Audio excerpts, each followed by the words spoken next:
గలంలో నుండి కొద్ది మాటలు మనం ధ్యానం చేసుకుని ఆశీర్వాదకరంగా ఈ యొక్క కోడికను ముగించుకుందాం.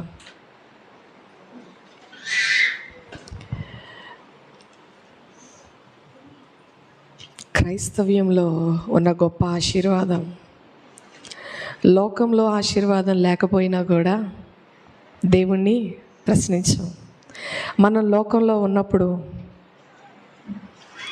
ఒకవేళ మన స్థితి ఏదైనా సరే, మన పరిస్థితి ఏదైనా సరే, ఎవరు మనల్ని అడగరు. నువ్వు ఇలా ఉన్నావేంటి అని చెప్పి ఎవ్వరూ అడగరు. కానీ ఒక్కసారి మనం క్రైస్తవ్యంలోనికి అడుగుపెట్టిన తర్వాత, ఒక్కసారి మనం ప్రభువుని రుచి చూసిన తర్వాత, బంధుమిత్రుల దగ్గర నుండి, స్నేహితుల దగ్గర నుండి ప్రార్థనకి వెళ్తున్నావు కదా, దేవుడు ఏం చేశాడు? ప్రార్థనకి వెళ్తూ ఉన్నావు కదా, దేవుడు నీ జీవితంలో ఏం మేలు చేశాడు అని ప్రశ్నించేవారు అధికంగా ఉంటారు, శోధించేవారు అధికంగా ఉంటారు. మనలో ఉజ్జీవాన్ని రగిల్చడం కోసం ఆరాటపడేవారు అధికంగా ఉంటారు. ఈ రాత్రి కాలమందు వారు అడగటం మంచిదే, కానీ మనలో రోషం పుట్టి మరింతగా ప్రభు పాదాల దగ్గర పడితే మనకి మేలు కలుగుతూ ఉంది, విజయం సమకూర్చబడుతూ ఉంది. వారు అడుగుతూ ఉన్నారని ముఖము ముడుచుకొనిన వారమై మూతి తిప్పుకుని ఆహాబు వలె బయటికి వెళ్ళిపోతే ఎటువంటి ఉపయోగము లేదు. కానీ వారు అడుగుతూ ఉన్నప్పుడు ఏది నీ ఫలం? దేవుణ్ణి వెంబడిస్తూ ఉన్నావు కదా, ఇన్ని సంవత్సరముల నుండి దేవుణ్ణి ఆరాధిస్తూ ఉన్నావు కదా, ఇన్ని సంవత్సరముల నుండి దేవుని కృపలో సంతోషిస్తూ ఉన్నావు కదా, ఏది నీ ఫలం అని అడిగితే ఏం చూపించగలం? దేవుడు అంటూ ఉన్నాడు, దేవుని యందు భయభక్తులు కలిగి మనం ఆరాధించే ఆరాధనలో ఆశీర్వాదం కలదు. దేవుని సన్నిధిలో భయభక్తులు కలిగి మనం ఆరాధిస్తే, దేవుని సన్నిధిలో నీవున్నావయ్యా. లోకంలో ఉండగా ఎంత గడగడ వణుకుతూ వెళతామండి మనం. లోకంలో ఉండగా ఎంత నిష్ట కలిగి వెళతాం ఆలోచించామా? నాకైతే అటు ఛాయలు కూడా నాకు తెలియదు. కానీ లోకంలో ఉన్న వాళ్ళని చూసినప్పుడు, నా బంధుమిత్రులను కానీ స్నేహితుల్ని కానీ, ఎంతగానో నిష్ట, ఎంతగానో నియమం. క్రైస్తవ్యంలో అవేవి నువ్వు పాటించనందున ఆశీర్వాదం పొందుకోలేకపోతూ ఉన్నావు. నువ్వు పాటించవలసిన నిష్ట, నీ భయము దేవుని పాదముల దగ్గర పెట్టాలి.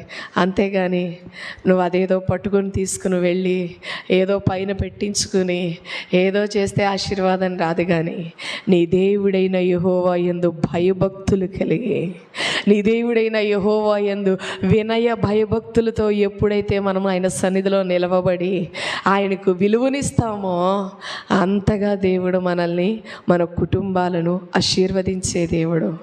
అన్యులు వేలెత్తి చూపకుండాను, ఏ ఒక్కరూ కూడా ఆత్మీయుల హేళన చేయకుండాను దేవుడు మన జీవితాల్లో ఆశీర్వాదకరంగా మార్చాలి అంటే మొదటిగా మనం దేవునికి లోబడాలి. ఉదయకాలం ముందు దేవుడు మాట్లాడాడు, నాతో మాట్లాడాడు. దేవుడు పరిచర్యను మహాభివృద్ధి చేయబోతున్నానని తెలియపరిచాడు. కష్టతరమే, ఇరుకే, ఇబ్బందే, కానీ ప్రయాస పడుతూ ఉన్న ప్రయాసను నా దేవుడు గుర్తించి వల్ల పిగిలిపోయే ఆత్మలను దేవుడు తీసుకురాబోతూ ఉన్నాడు. అనేకుల ఆశీర్వాదమును చూసి దేవుని మందిరంలో చేర్చబడినట్లుగా ఆయన కృపతో నింపి బలపరచబోతూ ఉన్నాడు. నమ్మిన వారు నిజముగా ఎంతమంది అయితే తీర్మానంతో ప్రార్థన చేసుకున్నారో, నా దేవుడు తన ఆత్మతో నింపి బలపరిచి తన కృపలో కుటుంబాలుగా నా దేవుడు ఆశీర్వదించబోతూ ఉన్నాడు. ఈ రాత్రి కాలం ముందు కూడా ఒక చిన్న మాటను మనం ధ్యానం చేసుకుందాం. ఈ ఆశీర్వాదం ఎట్లా కలుగుతుంది? ఈ దీవెన ఎట్లా కలుగుతుంది? అన్ని జనులు మనల్ని వేలెత్తి చూపకుండా, బంధుమిత్రులు వేలెత్తి చూపకుండా బ్రతకాలంటే మనం ఏం చేయాలి?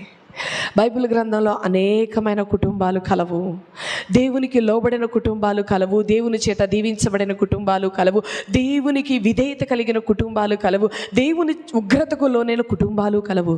ఈ రాత్రి కాలమందు దేవునికి విధేయత కలిగిన కుటుంబము, దేవునిచ్చే ఉజ్జీవింపబడిన కుటుంబము, దేవుని యందు భయభక్తులు కలిగిన కుటుంబము. ఒక్క కుటుంబం గురించి మనం ధ్యానం చేసుకుందాం. వాక్యము దాదాపు వారం దినాల నుంచి మోహకం చూసి విసుగు చెందిపోయారు బాగా. ఈ ఒక్క దినము, ఈ ఒక్క ఆరాధనకి అడ్జస్ట్ కండి. పరిశుద్ధాత్మ దేవుడు మీతో మాట్లాడును గాక. హల్లెలూయా, హల్లెలూయా, హల్లెలూయా. మీరు ఆనందిస్తూ ఉన్నారో లేదో కానీ ప్రతిదినము ఎన్నింటి గంట 2 గంటలు దేవునిలో అధికముగా గడపటానికి ప్రతిరోజు అర్ధరాత్రి 2 గంటలు అవుతా ఉంది నిద్రపోయేసరికి. అప్పటి వరకు ప్రార్థన చేసుకుంటూ వాక్యమును నెమ్మర వేసుకుంటూ, అదే మా సేవకుడు ఉన్నట్లయితే వాక్యం ఆయన ప్రిపేర్ అవుతూ ఉంటారు, మనం సహకరిస్తే సరిపోతూ ఉంది. కానీ ఎంతగా ఆయన పనిలో చేయి వేస్తామో అంతగా ఆయన కృప చూపి బలపరిచే దేవుడు. ఎంతగా మనం దేవునికి లోబడతామో అంతగా మహిమను కుమ్మరించి వాడుకునే దేవుడు. ఎంతగా తల ఉంచుతామో దేవునికి, దేవుని మాటలకి, అంతగా దీవెను కురిపించే దేవుడు.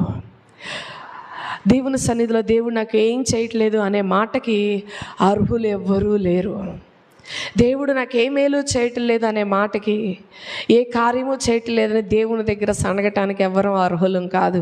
ఎందుకంటే దేవుడు ప్రేమించే అంత, దేవుడు కోరుకునే అంత పరిశుద్ధతను మనము కలిగి ఉండట్లేదు. ఎప్పటికప్పుడు మనము మన స్వనీతిని బట్టి భక్తి చేస్తూ ఉన్నాం, ఐకిక విచారములు బట్టి భక్తి చేస్తూ ఉన్నాం. ఈ రెండు కూడా ఒక కుటుంబాన్ని అణచివేస్తూ ఉన్నాయి ఆశీర్వాదం పొందకుండా. ఈ రెండు కూడా ఒక కుటుంబాన్ని పాతాళానికి తీసుకుని వెళ్ళిపోతూ ఉంది. రాత్రి కాలమందున దేవుడు అంటూ ఉన్నాడు, దేవుని యందు భయభక్తులు కలిగిన కుటుంబం ఏ రీతిగా ఆశీర్వబడుతుందంటే, రాజుల మీద చెయ్యి ఉంచి దీవించే అంతగా నా దేవుడు ఆశీర్వదించగలడు. ఎవరి మీదట? రాజుల మీద చేతులుంచి వారిని సహితము దీవించేంతగా ఆశీర్వదించే. మీరందరూ పాలన్నయ్య గురించి అనుకుంటున్నారేమో, పాలన్నయ్య గురించి కాదు. పాలన్నయ్య లోబడ్డాడు, దేవుడు అంతటి గొప్ప స్థాయిని ఇచ్చాడు, కానీ కృపను నిలవబెట్టుకోలేకపోయాడు పాలన్నయ్య. కానీ ఈ యొక్క భక్తుడి జీవితంలో చూసినట్లయితే దేవుడు మహాభివృద్ధిని కలగచేశాడు. రాజుల మీద చేతులుంచి ప్రార్థించి ఆశీర్వదించే కృపను అనుగ్రహించాడు. ఎవరో కాదండి, మన యాకోబు గారే. ఎవరట? యాకోబు. తన జీవితంలో తండ్రి దగ్గర నుంచి ఆశీర్వాదాన్ని పొందుకున్నాడు. ఆశీర్వాదమును పొందుకొని తన మామయ్య అయిన లాబాను దగ్గరికి వెళ్ళిపోయాడు. తన జీవితం అక్కడ 20 సంవత్సరాలు గడిచిపోయింది. తర్వాత దేవుడు మరలా పిలిచాడు. బేతేలుకు వెళ్ళాలి నువ్వు అన్నాడు. ఈ బేతేలుకు వెళ్ళాలి అని చెప్పిన దేవుడు వెనువెంటనే యాకోబు తన అందరినీ తీసుకుని బయలుదేరి ఏశావును ఎదుర్కొనుటకు వెళ్ళిపోయాడు. అంతా బాగానే ఉందండి. దేవుడు మీకు కానీ నాకు కానీ ఒక మాట సెలవిస్తే మనం ఎంతవరకు కదలగలం? దేవుడు మీకు కానీ నాకు కానీ ఒక మాట సెలవిస్తే ఎంతవరకు మనం ఆచరించగలం? భలే చెప్పారక్క. మాకు అనుకూలమైతే డెఫినెట్గా ఆచరిస్తాం. ఏంటిదట?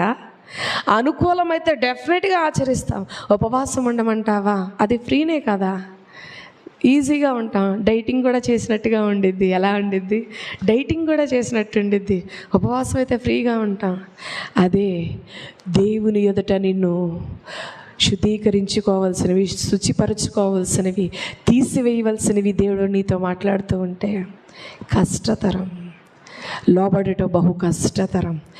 దేవుడు ఉదయకాలం మందు మాట్లాడాడు, లోబడితేనే ఆశీర్వాదం, ఆయన చిత్తము నెరవేరిస్తేనే ఆశీర్వాదం. మామూలు ఆశీర్వాదం కాదండోయ్, 2 ఆశీర్వాదం. వాళ్ళలో పిగిలిపోయే ఆశీర్వాదాన్ని దేవుడు అనుగ్రహిస్తాడు. అయితే ఈ యొక్క యాకోబు తన మామయ్య అయిన లాబాను ఇంటికి వెళ్ళే దారిలో హారాను వైపు వెళుతూ ఉండగా, ఆ రాత్రి కాలమందు అలసిపోయిన వాడే నిద్రపోతూ ఉన్నప్పుడు తనకొక దర్శనము కలుగుతూ ఉంది. భూమికిను ఆకాశమునకు ఒక నుచ్చెన వేయబడుతూ ఉంది. ఆ నుచ్చెన మీద దేవదూతలు తిరుగులాడుతూ ఉన్నప్పుడు ఇది దేవుని మందిరమే కానీ వేరొకటి కాదు అని తుళ్ళిపడి లేచి అక్కడ ఏం చేశాడట? ఒకటి చేశాడు. 18వ వచనం, ఆది కాండము 28వ అధ్యాయము 18వ వచనం. ఆదికాండము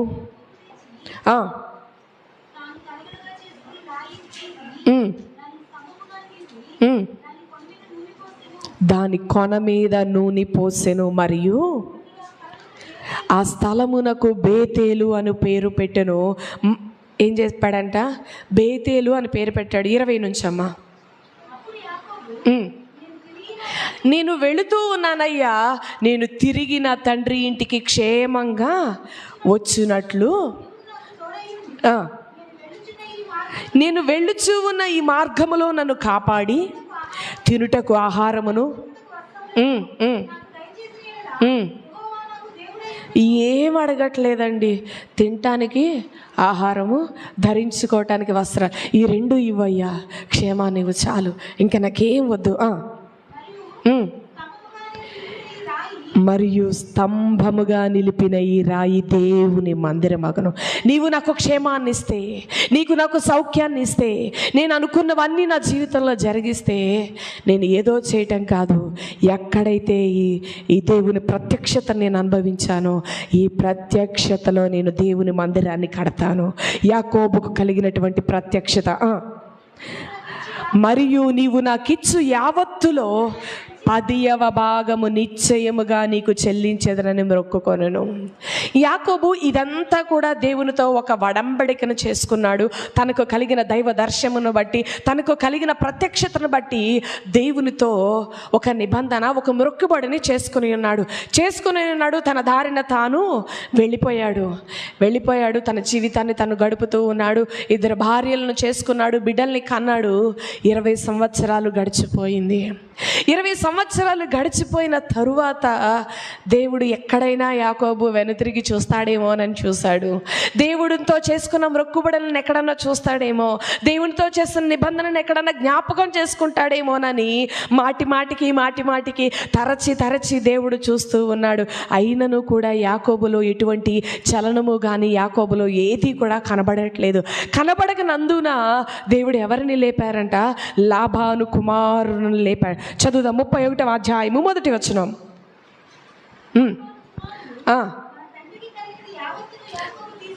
మన తండ్రికి కలిగినది యావత్తును లాబాను తీసుకొని ఎక్కడ అంట? ఎవరి ద్వారా అంట? మన తండ్రికి కలిగిన దాని వలన యావదాస్తిని సంపాదించుకొని చెప్పాను. యాకోబుకి ఈ మాటలు బాధగా అనిపించినాయి. యాకోబుకి ఈ మాటలన్నీ ఏంటంటే, మనం కష్టపడుతూ ఉన్నా కూడా నా వల్లే నువ్వు దీవించబడ్డావురా, నా వల్లే నువ్వు ఆశీర్వదించబడ్డావురా అని ఎవరన్నా మన బంధువులు చెప్తూ ఉన్నప్పుడు మన హృదయం ఏమనిపిస్తూ ఉంటుంది?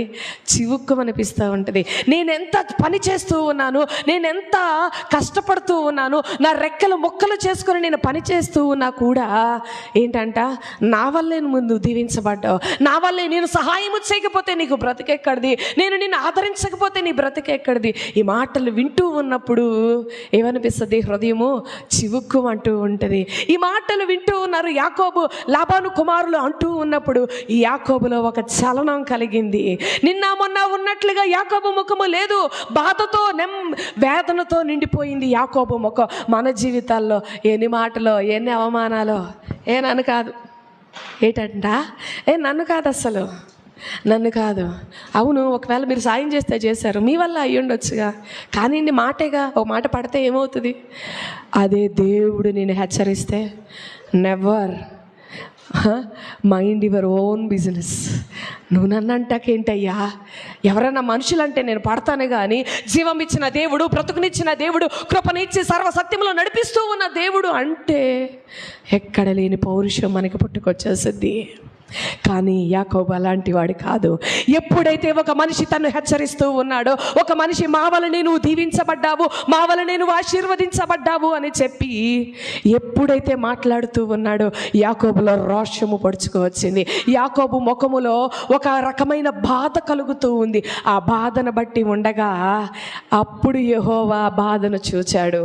అప్పటి వరకు యాకోబులో ఎటువంటి చలనము లేదు, అప్పటి వరకు యాకోబులో ఎటువంటి బాధ లేదు, అప్పటి వరకు యాకోబులో ఎటువంటి రోషము పౌరుషము కానీ ఏదో లేదు. తన జీవితాన్ని భాగ్యానికి భార్యలకు అప్పగించేశాడు. భాగ్యానికి భార్యలకు అప్పగించేసి తిరుగుతూ 14 సంవత్సరాలు భార్యల కోసం పనిచేశాడు. 6 సంవత్సరాలు భాగ్యము కొరకు పనిచేశాడు. 20 సంవత్సరాలు గడిచిపోయినాయి తన జీవితంలో. అయితే దేవుడు చలనము లేని జీవితంలో చలనమును కలగచేసే దేవుడు, చలనము లేని జీవితంలో చలనాన్ని కలగచేసే దేవుడు. అబ్రహాము అంటాడు, ఏది సాదోకు రాజు కాదు, ఆ రాజు పేరేదో ఉంటుంది, చదువుదాం. సొదొమ రాజు అడుగుతాడు, ఆదికాండము 14వ అధ్యాయము 21వ వచనం. ఆదికాండము 14వ అధ్యాయము. సొదొమ రాజు మనుష్యులను నాకిచ్చి ఆస్తిని నీవే తీసుకొనమని అబ్రహాముతో చెప్పగా, నేనే అబ్రహామును ధనవంతునిగా చేసి తినని నీవు చెప్పకుండునట్లు ఒక్క నూలు పోగైనను చెప్పుల వారైనను నీ వాటిలో ఏదైనను తీసుకొననని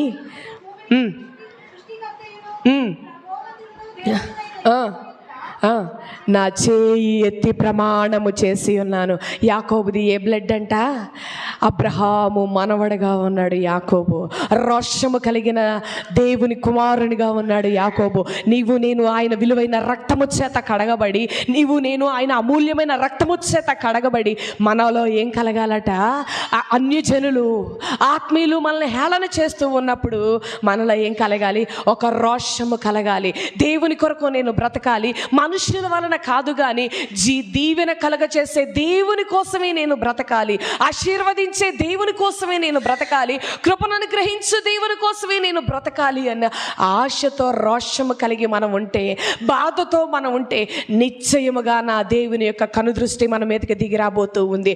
యాకోబు మీదకి అన్ని సంవత్సరాలు లేని యెహోవా కనుదృష్టి వెనువెంటనే ఎప్పుడైతే బాధతో కూర్చుండి ఉన్నాడో, ఎప్పుడైతే దిగులుతో కూర్చుండి ఉన్నాడో, ఎప్పుడైతే రోషము పూని ఉన్నాడో, దేవుని యొక్క దృష్టి ఎక్కడికి దిగి వచ్చేసిందంట? యాకోబు మీదకి దిగి వచ్చేసింది. అప్పుడు దేవుడు మాట్లాడుతూ ఉన్నాడు. చదువుదాం మరలా 31వ అధ్యాయము 3వ వచనం. అప్పుడు యెహోవా నీ పితరుల దేశమునకు నీ బంధువుల ఎదుకు తిరిగి వెళ్ళుము, నేను నీకు తోడై ఉండను. తన బిడ్డలు కన్నీరు విడవటం, బాధపడటం దేవుడు చూడలేడండి. ఆయన కరుణా సంపన్నుడైన దేవుడు, ఆయన కనికర పూర్ణుడైన దేవుడు, ఆయన ఆశ్చర్యకరమైన దేవుడు. ఎప్పుడైతే దేవుని సన్నిధిలో ప్రార్థన కూడా చేసినట్లుగా కూడా కనపడట్లేదండి. అక్కడున్న పరిస్థితుల ప్రకారం అయితే 20 సంవత్సరాలు దేవునికి దూరంగా బ్రతుకుతూ ఉన్నను కూడా యాకోబు మనస్సును బట్టి దేవుడు దిగి వచ్చేసి మాట్లాడుతూ ఉన్నాడు, నేను నీకు తోడై ఉంటాను, నేను నీకు తోడై ఉంటాను అని దేవుడు చెప్తూ ఉండగా ఏమంటూ ఉన్నాడంట? గబగబా వెళ్ళిపోయి రాహేలును లేయమ్మలతో చెప్తూ ఉన్నాడు, నా దేవుడు నాతో మాట్లాడుతూ ఉన్నాడు, నా దేవుడు నాతో మాట్లాడుతూ ఉన్నాము. మనము లేవవలసిన సమయం బయలుదేరింది, మనము లేచి బేతేలుకు వెళ్ళవలసిన సమయం ఆసన్నమైంది. నన్ను దీవించిన దేవుడు, నన్ను ఆశీర్వదించిన దేవుడు, నాతో మాట్లాడిన దేవుడు, నాకు నేను మొక్కుబడి చేసుకున్న దేవుని దగ్గరికి, ఆ బేతేలుకు మనము తిరిగి వెళ్ళాలి. దేవుడు బేతేలుకు వెళ్ళమని నాకు సెలవిస్తూ ఉన్నాడు, అక్కడికి నేను చేరుకోవాలి అని చెప్పి యాకోబు తన భార్యలను బిడ్డలను అందరికీ చెప్పినప్పుడు యేసు రక్తం ఇచ్చా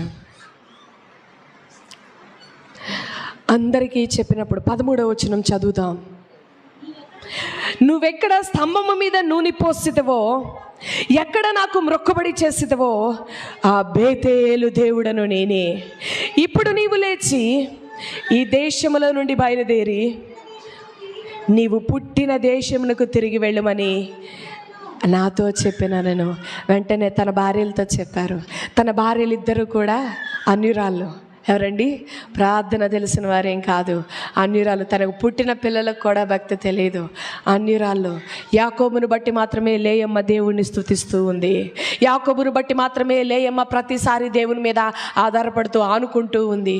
ఈ రీతిగా వారి జీవితం కొనసాగుతూ ఉండగా చెప్పాడు, బేతేలు దేవుడు నాతో మాట్లాడుతూ ఉన్నాడు. ఈ రీతిగా బయలుదేరమంటూ ఉన్నప్పుడు తన భార్యలతో చెప్పినప్పుడు విశ్వాసమైన కుటుంబాన్ని కలిగి ఉన్న మన జీవితంలో దర్శనం వస్తే, కుటుంబ యజమానికి దర్శనం వస్తే, పలానాది దేవుడు చేయమంటూ ఉన్నాడు, పలానా కార్యంలో దేవుడు మనల్ని పాలు పొందమంటున్నాడు, పలానా విషయంలో దేవుడు ఏక మనసు కలిగి ప్రార్థన చేయమంటూ ఉన్నాడు అని చెప్తే ఏమంటామండి? దేవుడు నాతో కూడా మాట్లాడితే అప్పుడు చేద్దాం. దేవుడు ఇంకొకసారి 2 మార్లు చూపిస్తే దేవుడు అప్పుడు చెప్పినట్లు కదా. కానీ యాకోబుతో దేవుడు ఒక్కమారే చెప్పి ఉన్నాడు. యాకోబుతో దేవుడు ఒక్కమారే చెప్పి ఉన్నాడు. వెంటనే తనకు కలిగినదంతటినీ కలిపి తీసుకుని బయలుదేరిపోయాడు యాకోబు. ఎంతటి విధేయత కలిగిన కుటుంబం. తన అన్యురాలు అయినా కూడా, దేవుని ఎరగనటువంటి వారైనా కూడా, వారందరూ కూడా యాకోబు మాటకు తల వంచి తన సంపదతో సహా కలిపి బయలుదేరిపోయారు బేతేలుకి. ఈ యొక్క ప్రదేశంలో యాకోబు నివసించుటకు గల కారణం, యజమాని మంచిగా ఉంటే కుటుంబం అంతా కూడా మంచి దారిలో నడిపించబడతా ఉంటుంది. ఒక యజమాని తన త్రోవలను విడిచిపెట్టి వేస్తే కుటుంబం అంతా కూడా అల్లకల్లోలంగా మారిపోతూ ఉంటుంది. మొదటిగా యజమానిగా ఉన్న మనము దేవునికి అప్పగించుకునే వారిగా ఉండాలి, దేవునికి లోబడే వారిగా ఉండాలి, దేవుని చిత్తాన్ని చేసేవారిగా ఉండాలి. యాకోబు దేవునికి లోబడ్డాడు, తన భార్య బిడ్డలు అందరూ దేవునికి లోబడ్డారు. నీవు దేవునికి లోబడితే నీ కుటుంబం దేవునికి లోబడుతూ ఉంది, నీ కుటుంబం దేవునికి లోబడితే నీ సంఘం దేవునికి లోబడుతూ ఉంది, నీ సంఘం దేవునికి లోబడితే ఈ సమాజం అంతా దేవునికి లోబడుతూ ఉంది. ఆ మొదటి అడుగు మనమే వేయాలి. ఎవరో వేస్తారులే, ఎవరో నడుస్తారులే, వారి మార్గాల్లో నడుద్దాంలే, ఇది కాదు దేవుడు నీ నుంచి నా నుంచి కోరుకునేది. మొదటి అడుగు మనం వేసినట్లయితే మన కుటుంబం అంతా కూడా ఆ అడుగు జాడల్లో నడవబోతూ ఉంది. మన కుటుంబం అంతా కూడా ఎప్పుడైతే శ్రద్ధ భయభక్తులతో దేవుని సన్నిధిలో వర్ధిల్లుతూ ఆశీర్వాదాలతో తొలతూగుతూ ఉందో, సంఘములో కూడా ఒక ఆసక్తి రేకెత్తుతూ ఉంది. వీరి కుటుంబాన్ని నా దేవుడు ఎంతగా ఆశీర్వదిస్తూ ఉన్నాడో కదా, వీరి కుటుంబం దేవుని సన్నిధిలో ఎంత భయభక్తులు కలిగి జీవిస్తూ ఉన్నారో కదా, అన్ని విషయాల్లో దేవుడు వీరిని నెమ్మది సమాధానం అనుగ్రహిస్తూ ఉన్నాడో కదా.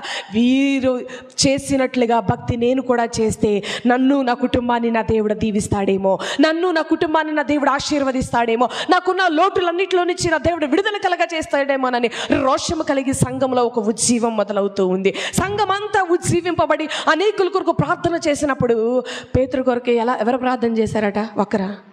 ఎదురా? లేదు, సంఘమంతా కలిసి ఆసక్తి కలిగి ప్రార్థన చేస్తే పేతురు చెరసాల్లో ఉన్న సంఖ్యలు విడుదల కలిగినాయి. సంఘము ఆసక్తి కలిగి ప్రార్థన చేస్తూ ఉన్నట్లు ఏ సమాజంలో మనం నివసిస్తూ ఉన్నామో, ఏ ప్రాంతంలో మనం నివసిస్తూ ఉన్నామో అందులో అందరికీ ఉజ్జీవాన్ని నా దేవుడు కలగ చేయబోతున్నాడు. హల్లెలూయా, హల్లెలూయా, హల్లెలూయా. మొదటగా మారవలసింది ఎవరట? నీవు నీవు నీవు అని ఎదుటి వారికి వేలెత్తే చూపించే ఈ మనస్సు చచ్చిపోవాలి మనలో. నీవు మారు చాలు, నేను తర్వాత అవకాశం ఉన్నప్పుడు మారతాలే, నువ్వు చెయ్యి ప్రార్థన తర్వాత కాదు. నీ కుటుంబానికి నీవే యజమానుడుగా మారాలి, నీ కుటుంబానికి నీవే యజమానురాలుగా మారాలి. నీలో మొదట మార్పు కలిగితే, నీలో మొదట క్రీస్తు వలన ఉజ్జీవము కలిగితే, నీలో మొదట క్రీస్తు వలన ఆత్మీయ దాహము నీలో పెరిగితే ఆటోమేటిక్గా దేవునికి నీ కుటుంబం కూడా లోబడిపోతూ ఉంటుంది. నీ కుటుంబంలో కూడా నా దేవుడు ఒక గొప్ప ఉజ్జీవాన్ని తీసుకొని రాగలుగుతూ ఉంటాడు. ఈ రాత్రి కాలం మందు నా దేవుడు అంటూ ఉన్నాడు, ఒక విధేయత కలిగిన కుటుంబంగా యాకోబు కుటుంబం కనబడుతూ ఉంది. ఒక విధేయత కలిగిన కుటుంబంగా యాకోబు కుటుంబం కనబడుతూ ఉంది. దేవుడు అంటూ ఉన్నాడు, చదువుదాం 35వ అధ్యాయము 1వ వచనం.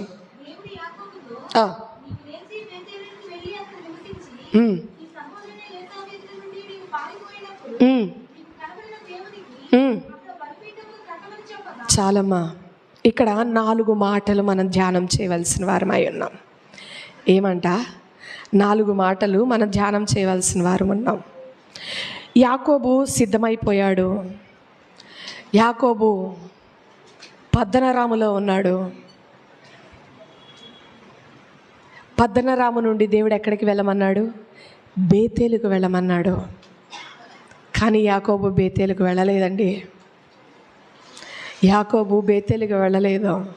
మనం కూడా చెప్పింది అస్సలు చెయ్యం. దేవుడు చెప్పింది దేవుని సన్నిధిలో ఉన్నప్పుడు ఆ కొద్దిసేపు ఆ యొక్క పరిశుద్ధాత్మ యొక్క తాకిడికి లోనైపోయి దేవుని దగ్గర ఆవేశంలో తీర్మానం తీసేసుకుంటాము, కానీ దానిని కొనసాగించటంలో ఫెయిల్ అయిపోతూ ఉన్నాం. అందువల్ల దేవుని చేత దీవించబడలేకపోతూ ఉన్నాం.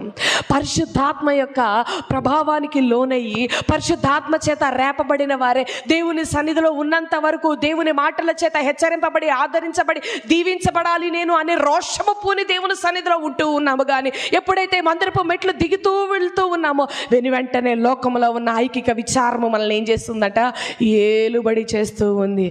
అందరూ చేస్తూ ఉన్నారులే, కష్టపడితే కానీ దేవుడు ఆశీర్వదించడు. ఏంటిదంట, కష్టపడితే కానీ దేవుడు ఆశీర్వదించడు. ఈ లోకంలో మనుషులంగా ఉన్నాం మనం. ఈ లోకంలో నలుగురితో కలిసి ఆ గుంపులో ఉండాలి, కానీ ప్రార్థన ఏదో ఆదివారం వెళ్ళామా, దేవుడికి మొక్కుబడిగా కాసేపు కూర్చొని వచ్చేసామా, ఇది కాదు దేవుడు కోరుకునేది. ఏదైతే దేవునికి అవిధేయంగా ప్రవర్తించాడో యాకోబు తన జీవితంలో చాలా కోల్పోయాడండి. దేవుడు చెప్పాడు, నీవు పద్దనరాములో నుండి లేచి బేతేలుకు రావాలి, నీవున్న స్థితిలో నుంచి లేచి బేతేలుకు రావాలి, దేవుని ఇంటికి నువ్వు రావాలి, క్షేమంగా ఉండాలి, సౌఖ్యంగా ఉండాలి, అన్ని విషయాలు నువ్వు వర్ధిల్లాలి అంటే యాకోబు అన్నాడు, వస్తూ వస్తూ వస్తూ వస్తూ అలసిపోయాడు, వస్తూ వస్తూ వస్తూ వస్తూ నీరసించిపోయాడు. పద్దనరాము అనగా ఐకిక విచారములు అని అర్థము ఆరామిక్ భాషలో. పద్దనరాము అనగా ఐకిక విచారములు. 20 సంవత్సరాలు తన జీవితాన్ని కోల్పోయాడు యాకోబు. 20 సంవత్సరాలు 14 సంవత్సరాలు భార్యల కోసం తన జీవితాన్ని త్యాగం చేసేసాడు. 6 సంవత్సరాలు భాగ్యము సంపాదించుకొనుటకు, గొర్రెలను మేకలను సంపాదించుకొనుటకు 6 సంవత్సరములు సంపద అంతటిని సమకూర్చుకొనటానికి 20 సంవత్సరాలు వ్యర్థంగా పోయినాయి. దేవుడు అంటూ ఉన్నాడు, నీవు పద్దనరాములో నుండి బయటికి వస్తే నేను ఆశీర్వదించబడతావు. ఐకిక విచారములో నుండి బయలుపెట్టి నువ్వు దేవుని మందిరానికి వస్తేనే నువ్వు దీవించబడతావు. ఈ లోక సంబంధమైన ఆచార వ్యవహారాల్లో నుండి నువ్వు బయటికి వస్తేనే నువ్వు దేవుని చేత మేలు పొందుతావు. అంతేగాని ఐకిక విచారాలన్నీ గుండెలో గూడు కట్టుకుపోయి, దేవా నీ చిత్తాన్ని నేను చేస్తానయ్యా, నీకు నేను లోబడతానయ్యా అంటే దేవుడు ఎటువంటి కార్యములు చేయడు. ఎందుకంటే దేవుని మందిరంలో ఉన్నప్పుడు దేవుని మహిమ చేత, దేవుని ప్రత్యక్షత చేత నింపబడుతూ ఉండగా మనము మందిరపు అనుభవాల నుండి బయటికి వెళ్ళగానే మన జీవితాన్ని ఆ ఐకిక విచారం ఏం చేస్తుందంట, అణచివేస్తూ ఉంటుంది. ముండ్ల పొదల మీద పడిన విత్తనము మొలవటానికి మొలుస్తూ ఉందట, కానీ ఈ మొక్క ముళ్ళ పొదలు ఏం చేస్తూ ఉన్నాయంట, అణచివేస్తూ ఉన్నాయి. మన భక్తి విషయంలో కూడా దేవుని యొక్క మాటలకి లోబడాలి, దేవుని చేత నేను దీవించబడాలి, దేవుని చేత నేను ఆశీర్వదించబడాలి, నా జీవితం ఫలవంతంగా మార్చబడాలి అని ఆశ అయితే కలిగి ఉన్నాము. కానీ ఈ ఐకిక విచారాలు, ఈ లోకానుసారమైన విషయాలు, ఈ లోక సంబంధమైన ఆలోచనలు అన్నీ కూడా మన భక్తిని అణచివేయటం వలన మనము బేతేలుకు చేరలేకపోతూ ఉన్నాం, బేతేలు యొక్క ఆశీర్వాదములు పొందలేకపోతూ ఉన్నాం, బేతేలు యొక్క దీవెనను మనం పొందుకోలేకపోతూ ఉన్నాం. బేతేలులో ఉన్న ప్రభావము చేత మనము దేవునిని మహిమపరచలేకపోతూ ఉన్నాం. యాకోబు విడవలేకపోతూ ఉన్నాడండి. నా దేవుడు అన్నాడు, నీవు పద్దనరాములో నుండి లే. ఇక్కడ అంటూ ఉన్నాడు దేవుడు యాకోబుతో, నీవు లేచి. యాకోబు లేచి బయలుదేరినప్పుడు దేవుడు ఏం పేరు పెట్టాడట, చదువుదాము. 32వ అధ్యాయము 28వ వచనం. ఒక్క నిమిషం అమ్మా, ఇస్తా.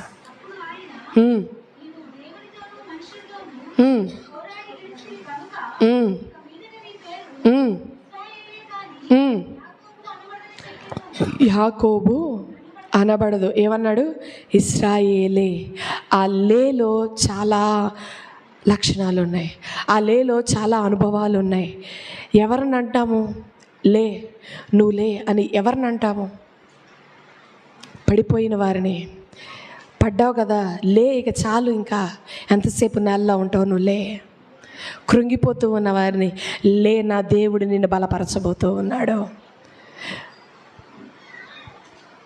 ఎవరైతే పడిపోయిన స్థితిలో ఉన్నారో, ఎవరైతే కృంగిపోయిన స్థితిలో ఉన్నారో, ఎవరైతే దేవునికి దూరం అయిపోయిన స్థితిలో ఉన్నారో, ఆత్మీకంగా చతికిలబడిన స్థితిలో ఉన్నారో, అటువంటి వారితో ఏమని చెప్తాం, నువ్వు లే లే అన్నమాట మనం చెప్తాం. యాకోబు కూడా ఈ పద్దనరాము అనే జీవితంలో ఎలా ఉన్నాడంట? పడిపోయిన వాడిగా ఉన్నాడు, కృంగిపోయిన వాడిగా ఉన్నాడు, ఆశీర్వాదము పొందలేని వాడిగా ఉన్నాడు. ఇటువంటి స్థితిలో నుండి నా దేవుడు అంటూ ఉన్నాడు, నువ్వు లేచి బేతేలుకు వెళ్ళాలి, నువ్వు లేచి బేతేలుకు వెళ్ళాలి అని దేవుడు సెలవిస్తూ ఉన్నాడు. మనం కృంగిపోయిన స్థితిలో ఉండి అయ్యో నా జీవితాన్ని ఎవరు బాగు చేయరా, అయ్యో నా జీవితాన్ని ఎవరు మేలు చేయరా, అయ్యో నా బ్రతుకు ఇంతేనా అని చెప్పి ఒకవేళ మనం కలవరపడిపోతూ ఉన్నామేమో, మన బ్రతుకు ఇంతేనా అని చెప్పి కృంగిపోతూ ఉన్నామేమో, నా దేవుడు అంటూ ఉన్నాడు, నీవు లే, నేను అద్భుతం చేయబోతూ ఉన్నాను. నీవున్న స్థితిలో నుంచి నువ్వు లే, నేను మేలు చేయబోతూ ఉన్నా. నీవున్న పరిస్థితుల నుంచి లేచి మొరపెట్టడానికి ప్రయత్నం చేయి, నేను నీ ఎడల వ్యాజ్యమాడబోతూ ఉన్నానని నా దేవుడు తెలియపరుస్తూ ఉన్నాడు. ఎప్పుడైతే ఆ మాటలు తెలియపరిచాడో యాకోబు లేచాడండి. లేచి చదువుదాం మరలా 35లో, లేచి వెళ్ళి, ఒక నిమిషం ఆగండి, అక్కడికి వెళ్ళి అంటే ఆ మాటకి అర్థము ఇదిగో అమ్మా,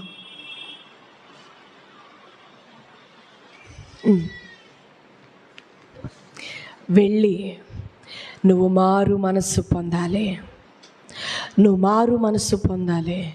బేతేలుకు వెళ్ళిన నీవు ఏదో దేవుడు బేతేలుకు వెళ్ళమంటూ ఉన్నాడు కదా, పద్దనరాములో నుండి బయలుదేరి దేవుడు బేతేలుకి వెళ్ళిపోమంటున్నాడు. అందుకని చెప్పి బేతేలుకు వెళ్ళిపోయి బేతేల్లో కూర్చుంటే ఉపయోగం లేదు.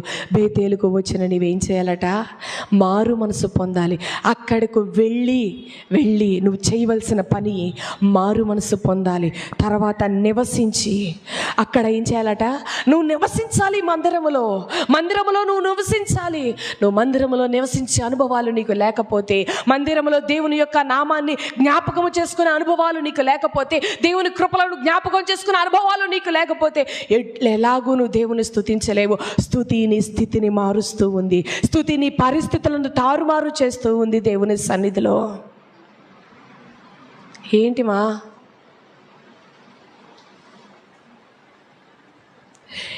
ఎప్పుడైతే అక్కడ నివసించమన్నాడో, ఆ దేవుని మందిరంలో మనం నిలిచి ఉంటే ఏం జ్ఞాపకం వస్తాయంట? కష్టాలు, కన్నీరు అంతా అయిపోయిన తర్వాత ప్రశాంతంగా దేవుని మందిరంలో కూర్చుంటే గుర్తొస్తుందండి దేవుడి కృప. ప్రశాంతంగా దేవుని మందిరంలో కూర్చుంటే దేవుని కృప గుర్తు వస్తుంది. ఆయన ఏ రీతిగా నన్ను రక్షించాడు, ఆయన ఏ రీతిగా నన్ను బ్రతికించాడు, ఆయన ఏ రీతిగా నన్ను కాపాడుతూ ఉన్నాడు, ఎన్ని ఆపదల్లో నుంచి దేవుడు నన్ను బ్రతికించాడు, ఎన్ని అనారోగ్యముల నుంచి దేవుడు నన్ను బాగు చేశాడు, ఎటువంటి శ్రమల్లో నుండి దేవుడు నాకు విజయాన్ని ఇచ్చాడు అనేది నువ్వు బేతేలులో నివసిస్తేనే అటువంటి అనుభవం నీకు కలుగుతూ ఉంది. నువ్వు బేతేలులో నివసించకుండా, బేతేలు యొక్క అనుభవాలు నీ జీవితంలో లేకుండా నువ్వు వచ్చి మాత్రమే దేవుని సన్నిధికి వెళ్ళిపోయే లెక్క అయితే ఎటువంటి ఉపయోగము లేదు. దేవుని సన్నిధానానికి వచ్చినప్పుడు ఆరాధిస్తూ ఉండగా ఆయన ఏం చేయాలంట? ఆయన కృపలను నువ్వు ధ్యానం చేసుకుంటూ ఉండాలి, ఆయన యొక్క చేసిన మేళ్లను నువ్వు జ్ఞాపకం చేసుకుంటూ ఉండాలి. ఆయన ఎంతగా కరుణించాడో, ఎంతగా నీ ఎడల కృప చూపాడో, ఎన్ని అద్భుతాలు చేసి నీ జీవితాన్ని ఈ స్థితిలో నిలవబెట్టాడో. ఒకవేళ దేవుడు మనల్ని విడిచిపెడితే, ఒకవేళ దేవుడు మనల్ని వదిలివేస్తే ఎలా ఉండేవాళ్ళమో లోకంలో, ఎలా ఉండేవాళ్ళమో, ఎలా బ్రతికేవారమో తెలియదు లోకంలో. కానీ నా దేవుడు మనం చెయ్యి విడవకుండా ఏ రీతిగా నడిపించాడో ఆ మార్గం అంతటినీ కూడా నీవు బేతేల్లో నివసిస్తే ఆయన జ్ఞాపకము చేసి నిన్ను కృపతో నింపే దేవుడుగా ఉన్నాడు. నేను నివసించలేనులే అయ్యా, ఏదో అట కాలు మోపి నువ్వు రమ్మన్నావు కదా బేతేలుకి, అందుకని ఊరికే నేను దేవుని బేతేలుకి అలా కనబడి వెళ్ళిపోతాను అంటే మన జీవితంలో ఎటువంటి కార్యము జరగదు. కానీ నువ్వు వెళ్ళి అక్కడ నివసించాలి. బేతేలులో అక్కడ నీకు ఒక స్థానము ఉండాలి. బేతేలులో నివసించటం అంటే ఒక గుడారం ఉండాలి, ఒక గుడారం ఉండాలి. నీకంటూ పరిశుద్ధ దేవుని మందిరంలో ఒక స్థానము ఉండాలి. ప్రార్థించేవాడు, పాటలు పాడేవాడు, ఆరాధించేవాడు, దేవుని స్తుతించేవాడు, దేవునికి కృతజ్ఞతాస్తుతులు అర్పించేవాడు, మనకు ఒక స్థానాన్ని దేవుని సన్నిధిలో మనం సంపాదించుకోవాల్సిన వారం అయ్యున్నా. ఎటువంటి స్థానము లేకుండా, ఏ ఉపయోగము లేకుండా దేవుని సన్నిధిలో వచ్చి వెళ్ళిపోతూ ఉన్నామంటే దేవుని యొద్ద నుండి ఎటువంటి మేలు ఆశీర్వాదాలు పొందుకోలేము. కానీ దేవుని మందిరంలో నివసించే అనుభవాలను మనం కలిగి ఉన్నప్పుడు నిశ్చయముగా మన దేవుడు దీవించి ఆశీర్వదించి కృప చూపించే దేవుడు. అక్కడ నివసించి ఏమంటూ ఉన్నాడట? అక్కడ బలిపీఠము కట్టమని చెప్పగా, కట్టమని చెప్తూ ఉన్నాడు. ఏం చెప్తూ ఉన్నాడు? కట్టమని చాలామంది దేవునికి కన్నీటితో ప్రార్థన చేసి ఎన్ని దినాలయ్యిందో, దేవుని సన్నిధిలో తనివి తీరా ప్రభు పాదాలు తడిపి ఎన్ని రోజులు అయ్యిందో, దేవుని సన్నిధిలో విజ్ఞాపన చేసి ఎన్ని దినాలయ్యిందో. అమ్మ ఆ వైర్ల దగ్గర కొంచెం యువతలకు వచ్చి సౌండ్ వస్తూ,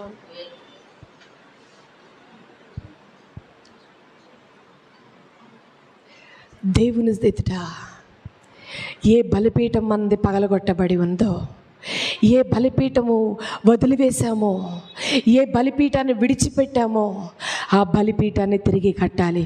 అది ప్రార్థనా బలిపీఠమా, విధేయత కలిగిన బలిపీఠమా? ఏ బలిపీఠం మన హృదయంలో పగిలిపోయి ఉన్నదో ఆ బలిపీఠాన్ని కట్టవలసిన వారమై ఉన్నాం. యాకోబు గుర్తు చేసుకుంటూ ఉన్నాడు, నీవు లేచి బేతేలుకు వెళ్ళి అక్కడ నివసించి ఏం చేయాలంట? బలిపీఠము కట్టాలి అన్నప్పుడు అప్పుడు జ్ఞాపకం చేసుకుంటూ ఉన్నాడు, నేను దేవునితో చేసిన మ్రొక్కుబడులను. ఎక్కడ చేశాడట? 28వ అధ్యాయములో ఏదైతే మనం చదివి ఉన్నామో ఆ అధ్యాయములో ఏదైతే దేవునికి మ్రొక్కుకొని ఉన్నాడో అదంతటిని కూడా జ్ఞాపకం చేసుకుంటూ ఉన్నాడు. జ్ఞాపకము చేసుకుని వాడే ఏం చేస్తూ ఉన్నాడంట? లేచి తన కుటుంబాన్ని తీసుకునే పద్దనరాములో నుండి ఐకిక విచారములను విడిచిపెట్టి బయలుదేరాడు. ప్రయాణం చేస్తా ఉన్నాడు. ప్రయాణము చేసిన వాడు బేతేలుకు చేరాడా? చేరలేదండి. ప్రార్థన చేస్తూ చేస్తూ చేస్తూ ఏదో పురుగు కుట్టినట్లుగా ఏం చేస్తామో తెలుసా? యేసునామమున అడుగుచున్నాము తండ్రి, ఆమేన్. దేవుని నడిపింపు వచ్చేసరికి, దేవుని ప్రసన్నత దిగి వచ్చేసరికి, దేవుని యొద్ద నుండి కృపావరముల చేత నింపబడాలి అన్న మనస్సు వచ్చేసరికి ఎవరో పిలిచినట్లుగానే ఏదో జరుగుతూ ఉన్నట్లుగానే సడన్గా యేసునామమున అడుగుచున్నాను తండ్రి, ఆమేన్. యాకోబు కూడా కొనసాగుతూ ఉన్నాడు. బేతేలుకి వెళ్ళాలని ఆశతోనే తన కుటుంబాన్ని రేపాడు. బేతేలుకి వెళ్ళాలి, దీవించబడాలి, ఈ యొక్క ఉచ్చులో నుండి నేను విడుదల పొందాలి అన్న ఆశతోనే బయలుదేరాడు. కానీ బేతేలుకు వెళ్ళాలన్న ఆశను మధ్యలోనే చంపేసుకున్నాడు యాకోబు. పద్దనరాములో నుండి బయలుదేరిన తర్వాత షెకెముకు చేరాక తన మనస్సు మారిపోయింది. షెకెముకు చేరాక తన మనస్సు మారిపోయింది. చదువుదాం. 33వ అధ్యాయము 17వ వచనం. సుక్కోతుకు ప్రయాణం అయిపోయి తనకొక ఇల్లు కట్టించుకొని తన పశువులకు పాకలు వేయించెను. ఆ చోటికి సుక్కోత్ అని పేరు పెట్టాను. ఎవరు పాకలు వేయిస్తారమ్మా? తనకొక ఇల్లు కట్టించుకున్నాడట, తన పశువులకు పాకలు వేయించాడట. ఆ ప్రాంతానికి సుక్కోతు అని పేరు పెట్టబడింది. షెకెము అనగా స్వచిత్తం అని చెప్పే అర్థము. పెట్టుకుని మరలా తీసివేసుకునే గుడారాన్ని మాత్రమే వేయాలి. కానీ యాకోబు ఏం చేశాడట? ఇల్లు కట్టించుకొని తన పశువులకు పాకలు ఏర్పాటు చేశాడు. స్వచిత్తాన్ని నెరవేర్చుకోవాలని, హృదయము చెప్పినట్లుగా నడుచుకోవాలని, మనసు చెప్పిన రీతిగా నడుచుకోవాలని దేవుని చిత్తాన్ని తీసి ప్రక్కన పెట్టి వేశాడు. దేవుని ఆలోచన తీసి ప్రక్కన పెట్టి వేశాడు. దేవుని తలంపులు తీసి ప్రక్కన పెట్టి వేశాడు. ఈ దినాన కూడా దేవుడు ఎన్ని మార్లు హెచ్చిస్తూ ఉన్నా, దేవుడు ఎన్ని మార్లు హెచ్చరిస్తూ ఉన్నా, ఎన్ని మార్లు కూడా ఆయన చెబుతూ ఉన్నా కూడా అదేంటండి దేవుడు నాతో మాట్లాడాలి. ఎలా మాట్లాడతాడమ్మా? దేవుడు ఎట్ట మాట్లాడతాడు? బిడ్డ నేను నిన్ను దీవించబోతూ ఉన్నాను, నిన్ను ఆశీర్వదించబోతూ ఉన్నాను, నేను నీకు ఘనతను కలగ చేయబోతూ ఉన్నానని స్వరంతో మాట్లాడతారంటారా? ఎవరు తనకి లోబడతారో, ఎవరు తన మాటకి విధేయులై ఉంటారో వారితోనే నా దేవుడు మాట్లాడతాడు. బలిపీఠము నుండి దేవుని దూతల చేత ఆయన మాట్లాడుతూ ఉంటాడు. అది గమనించలేనప్పుడు బలిపీఠము నుండి వెలువడుతూ ఉన్న మాటను పట్టుకొని నువ్వు 4 రకాలుగా నానార్థాలు, పర్యాయ పదాల చేత నువ్వు తీర్మానాలు తీసుకుంటూ వ్యతిరేకంగా దేవునికి తిరుగుబాటుతో, మూర్ఖతతో నడుస్తూ ఉన్నప్పుడు దేవుడు తన స్వరముతో మాట్లాడే అనుభవంలోనికి మనం చేరుకోలేం. దేవుని యొక్క దూత యొక్క మాటని మనం ఆలకించలేనప్పుడు దేవుని స్వరాన్ని ఎలా నమ్మగలమండి? దేవుని యొక్క స్వరాన్ని ఎలా వినగలమండి? యాకోబు తన స్వచిత్తాన్ని నెరవేర్చుకొనుటకు, తన పిల్లల ఇష్టాన్ని నెరవేర్చుకొనుటకు అక్కడ ఇల్లు కట్టిస్తూ ఉన్నాడు. దేవుని చిత్తాన్ని పక్కన పెట్టేశాడు, దేవుని ఆలోచన పక్కన పెట్టేశాడు. తన మనసు చెప్పినట్లుగా, తన బిడ్డలు చెప్పినట్లుగా తన యొక్క ప్రయాణాన్ని కొనసాగించి షెకెములో నిలిచిపోయాడు. ఎప్పుడైతే షెకెములో నిలిచిపోయాడో, సుక్కోతులో పాకలు వేశాడో, ఏమైందట? దేవుని వర్షముతో నింపబడ్డాడంటారా? లేదు. తన జీవితం ఏమైందో చూద్దాం. తన జీవితం ఏ రీతిగా మార్చబడిందో, తన జీవితం ఏ రీతిగా అయిందో చూసినట్లయితే 34వ అధ్యాయంలో రాయబడి ఉంటుంది. యాకోబుకి ఒక్కగానొక్క కుమార్తె అండి, దీనా. ఒక్కగానొక్క కుమార్తె, ఎవరికీ చెప్పలేదు, కుటుంబస్తులు ఎవ్వరికీ కూడా చెప్పలేదు. ఆ ప్రాంతాన్ని చూడాలి, షెకెమును చూడాలి, ఈ ప్రాంతం అంతా రమ్యముగా ఉన్నది, ఆ ప్రాంతాన్ని అంతా దర్శించాలి అన్న ఆశ కలిగినదే ఒక్కతే ఆ పట్టణాన్ని చూడటానికి వెళ్ళిపోయింది. ఎప్పుడైతే సొంత ఆలోచనలతో తిరుగుతూ ఉన్నారో ప్రజలందరూ కూడా, ఏమైపోయిందంట? దీనా జీవితం, ఆ దేశపు రాజు కుమారుడు షెకెము దీనాని పాడు చేసి విడిచిపెట్టినప్పుడు వీరి అన్నదమ్ములు అందరూ కూడా ఉగ్రతకు లోనైపోయారు. వీరందరూ మహా కోపంతో రగిలిపోతూ ఉన్నారు. మిగిలిన అన్నదమ్ములు అందరూ కూడా ఇలా చేస్తూ ఉన్నప్పుడు ఆ రాజకుమారుడు అంటాడు, మీ కుమార్తెను మాకు ఇవ్వండి, నేను వివాహం చేసుకుంటాను అని అడిగినప్పుడు, అలాగే పెండ్లి చేసుకుందరు కానీ మేమందరం కూడా సున్నతి పొందిన వారము, నీవు కూడా సున్నతి పొందితే, నీ జనులందరూ సున్నతి పొందితే మా కుమార్తెను మీకు నిశ్చయముగా ఇస్తాము అని చెప్పారు. నమ్మారండి షెకెము, తన తండ్రి, ఆ పట్టణపు ప్రజలందరూ కూడా నమ్మారు. యాకోబు కుమారుల మాటలకు వారందరూ నమ్మారు. ఎప్పుడైతే ఆ మాటలు చెప్పినప్పుడు ఆ పట్టణస్థులో ఉన్న మగవారందరూ కూడా సున్నతి చేయించుకుని ఉన్నారు. సున్నతి చేయిస్తే వారి ఆరోగ్యము 1 వారం 10 దినాలు కూడా ఆరోగ్యంగా వారు నిలవబడలేరు. ఎప్పుడైతే ఆ సున్నతి చేయించుకున్నారో, 3 చదువుదాం, 30వ వచనం.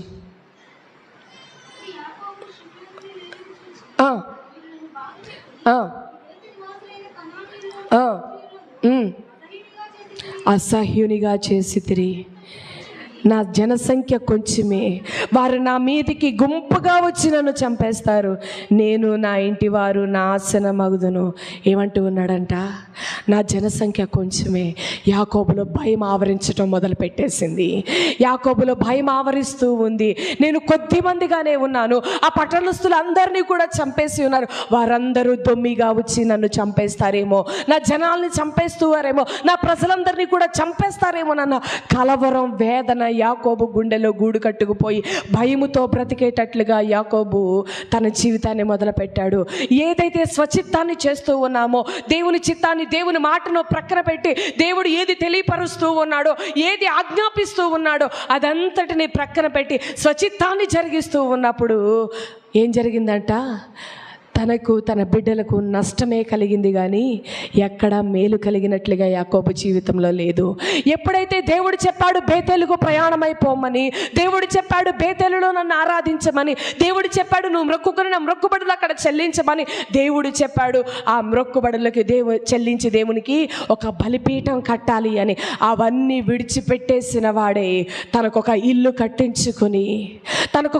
కట్టించుకొని పాకలు వేసుకొని ఇక్కడ స్థిరపడిపోతాం, నెమ్మదిగా ఉంటుందేమో, ఇంతవరకు చాలు భక్తి, ఇక్కడ నెమ్మదిగా ఉంటుందేమో, అతిగా చేసి దేవుడు మరలా ఏమన్నా మేలిచ్చేస్తాడేమో, ఈ భక్తి చాలు, ఈ ప్రార్థనా జీవితం చాలని సరిపెట్టుకునే అనుభవాల్లో నేటి క్రైస్తవుడు బ్రతుకుతూ ఉన్నాడు. నా దేవుడు అంటూ ఉన్నాడు,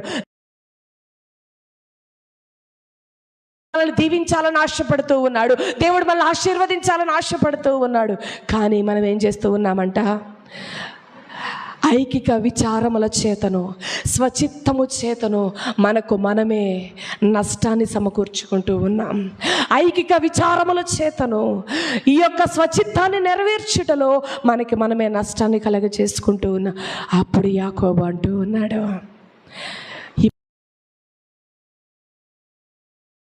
కానీ నేను స్వచిత్తాన్ని నెరవేర్చి దేవునికి కోపాన్ని రేపాను. ఇక మీదట ఏం చేస్తున్నాడంట? లేచి బేతేలుకు వెళ్ళమని దేవుడు చెప్పతే వెంటనే తన ప్రజలతో చెప్తూ ఉన్నాడండి. 35:2 యాకోబు తన ఇంటి వారందరితోనూ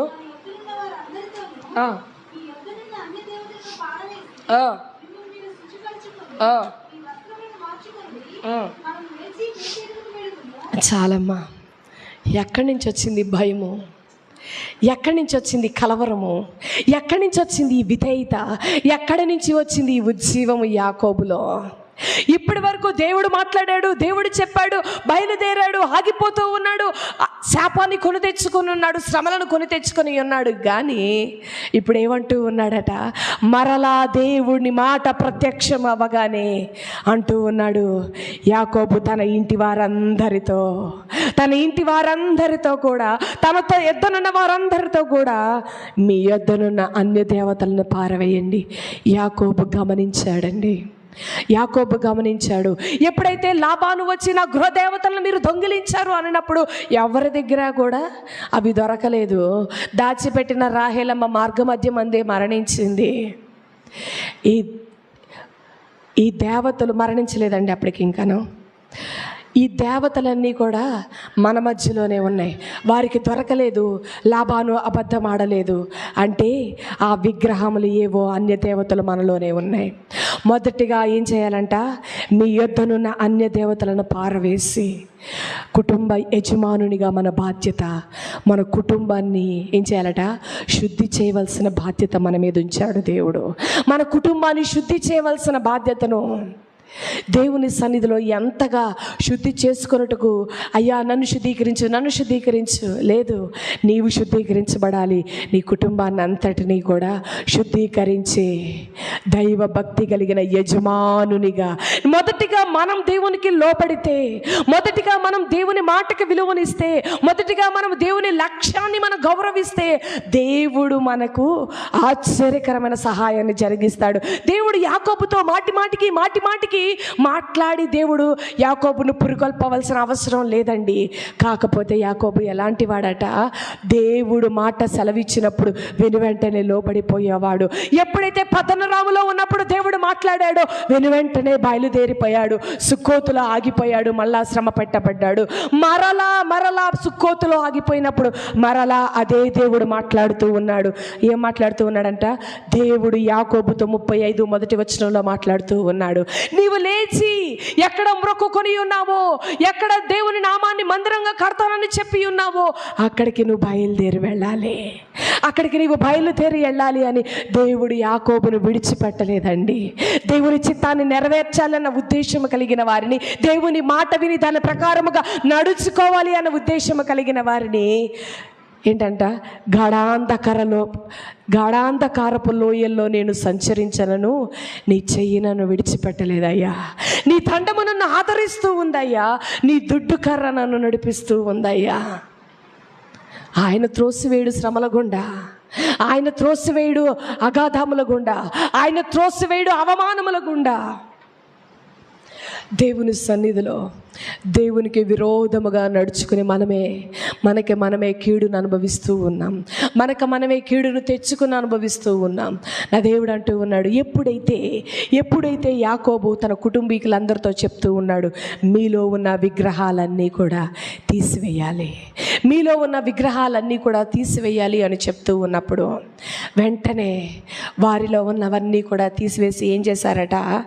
చదువుదాం. అన్య దేవతలను పారవేయమన్నప్పుడు అవన్నీ తీసేసి ఏం చేశారంట? యాకోబుకు అప్పగించేశారండి. లోబడే మనసు. దేవుడు హెచ్చరిస్తూ ఉన్నప్పుడు నీలో ఏ విగ్రహాలు దాగిపోయి ఉన్నాయో చాలామంది అనుకుంటా ఉంటారు. దేవుడు ఆభరణాలు తీసివేయమని మోషే ప్రజలు నడిచేటప్పుడు తెలియపరిచాడు, కానీ ఇక్కడ యాకోబు విషయంలో మాత్రం దేవుడు ఆభరణాలు తీయమని చెప్పలేదు. కానీ ఏదైతే ఒకవేళ ఈ అన్య దేవతలు మా ఆభరణములో ఏమైనా ఉన్నవేమో, ఈ అన్య దేవతలు ఏవైనా విగ్రహాలు ఏవైనా మా ఆభరణాల్లో ఏమైనా ఉన్నవేమోనని ఏం చేశారట? తమ యుద్ధనున్న అన్య దేవతలన్నిటినీ, తమ చెవులనున్న పోగులను యాకోబుకు అప్పగించారు. అప్పగింపగా ఏం చేశారంట, అన్య దేవతలన్నిటినీ తమ చెవులనున్న పోగులను అన్నిటినీ కూడా యాకోబుకు అప్పగించేశారు. దేవుని భయము వారిలోనికి దిగి వచ్చేసింది. ఎప్పుడు యజమానుడు దేవునికి భయపడుతూ ఉన్నాడు, యజమానుడు దేవునికి లోబడుతూ ఉన్నాడు, కుటుంబం అంతా కూడా దేవునికి లోబడిపోవటం మొదలుపెట్టింది. నీవు నేను దేవునికి లోబడే యజమానునిగా ఉన్నామా? దేవునికి లోబడే మంచి కుటుంబీకుని వలె మనము నివసిస్తూ ఉన్నామా? నిజముగా దేవుని ద్వారా మనము ఆయనకు లోబడే యజమానునిగా నిలబడుతూ ఉన్నప్పుడు నిశ్చయముగా ఆయన రాజులను అభిషేకించడి పాత్రగా ఆయన మార్చబోతూ ఉన్నాడు. గొప్ప ఆశీర్వాదములతో నింపే పాత్రగా దేవుడు మార్చబోతూ ఉన్నాడు. యాకోబు తన ప్రయత్నం కొనసాగిస్తూ ఉన్నాడు. చెప్పాడు, అన్ని దేవతలను పారవేయమన్నప్పుడు వారందరూ కూడా అవన్నీ తీసేశారు. చాలామందికి చాలా విగ్రహాలు ఉంటాయండి. హెస్కేలు గ్రంథంలో రాయబడి ఉంటుంది. చదువుదాం, 14వ అధ్యాయము 2-3. హెస్కేలు గ్రంథము 14వ అధ్యాయము 2-3.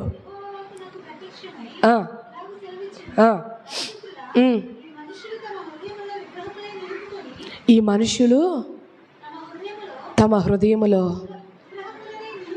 విగ్రహములనే నిలుపుకొని ఏంటిదంట, రోషము పుట్టించు అభ్యంతరాన్ని తమ ఎదుటనే. ఎక్కడో లేదండి అభ్యంతరము. ఆశీర్వాదము కలగకుండా అభ్యంతరం ఎక్కడో లేదు. దీవెన పొందకుండా అభ్యంతరం ఎక్కడో లేదు. మన హృదయములోనే విగ్రహములు ఉన్నాయి.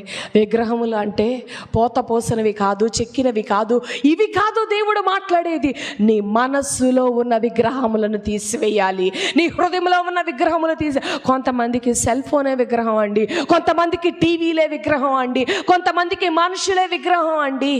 దేవుని ప్రేమను చల్లార్చేది ఏదైనా నీలో విగ్రహమే. దేవుని యొద్ద నుండి వెడబాటు చేసేది, నిన్ను దేవుణ్ణి వెడబాటు చేసేది ఏదైనా నీ హృదయంలో ఉంటే అది విగ్రహమే. దానిని తీసివేసుకొనినప్పుడు నిశ్చయముగా దేవుడు భీకర కార్యములు జరిగించే. యాకోబు పసిగట్టాడు, మాలో విగ్రహములు ఉన్నాయి, అవన్నీ తీసి ప్రక్కన పెట్టివేయాలి. గమనించగలుగుతూ ఉన్నామా? మన కుటుంబీకుల దగ్గర ఎవరు ఏ స్థితిలో మగ్గిపోతూ ఉన్నారో, ఎవరు ఏ రీతిగా లోపడకుండా ఇంకా దేవునికి అవిధేయంగా ఉన్నారో వారందరినీ కూడా దేవుని వైపు మరల్చాలి, వారందరూ కూడా దేవుని కృపకు లోపడాలి అని చెప్పి మన ప్రయత్నం మనం చేయవలసిన వారమై ఉన్నాం. యాకోబు ప్రయత్నం చేశాడు. వారి దగ్గర ఉన్న అన్య దేవతలన్నిటినీ కూడా తీసేసి యాకోబుకు అప్పగించేశారు. అప్పగించేసిన తర్వాత రెండవ మాట, అన్య దేవతలు తీసివేసినాక శుచిపరచుకొని ఏం చేయాలట? శుచిపరచుకొని అంటే స్నానం చేయమని, రోజు స్నానం చేయమని దేవుడు చెప్తూ ఉన్నాడు. అది కాదండి, హృదయము పరిశుద్ధమైనదిగా ఉండాలి. మన హృదయం ఎలా ఉండాలట? పరిశుద్ధమైన ఉండాలి. ఆయన రక్తము చేత కడగబడినదే ఉండాలి, నిర్దోషంగా ఉండాలి. ఆయన మనల్ని తేరి చూడవచ్చినప్పుడు కళంకమైనను, ముడతైనను, మచ్చైనను ఏది నీ యందు కనబడకూడదు, ఏది నీ యందు కనపడకూడదు. చదువుదాం, 1 యోహాను రాసిన పత్రిక 1వ అధ్యాయము 7వ వచనం.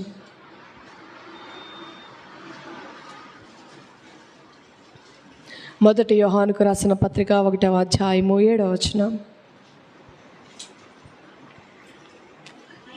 అయితే మనము వెలుగులో నడిచిన ఎడల